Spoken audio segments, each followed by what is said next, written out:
Kertê çandinê li gişt Iraqê hatiye piştguhavêtin û salane gelek cûtiyar çi ji dahatê xwe yê çandinê qazanç nakin.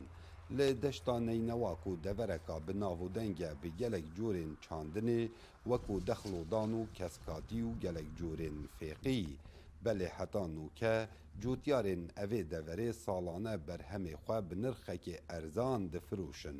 ji ber hebûna berhemê biyanî.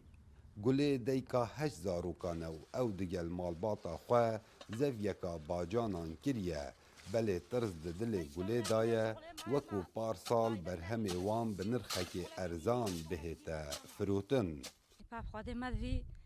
مثلا ريك اللي كيف نكر بان هذا ما خارج جيبا ام خسارنا بوبانا ما وسادي ها ام الشغل تعبن ومفيدة كنا كن بزحمته عاري ولا ابهايا براسي قال لك بزحمته هو شغلك ام تقريبا سالك بيفا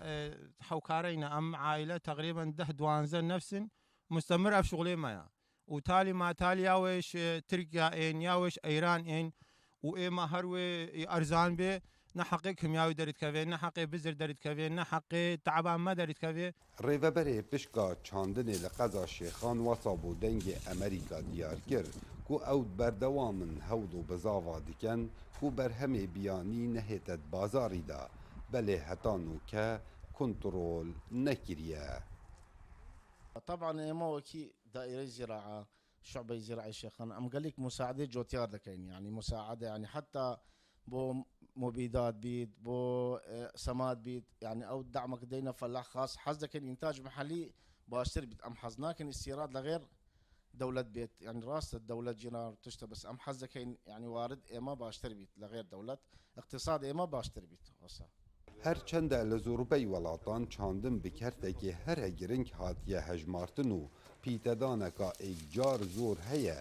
Lê li Iraqê û Herêma Kurdistanê salane digel berhemê navxwe dihête berî, berhemê biyanî hevrikiyê digeltketin û heta digehîte ewî radey gelek caran parê derman û kêlana erdî cotiyar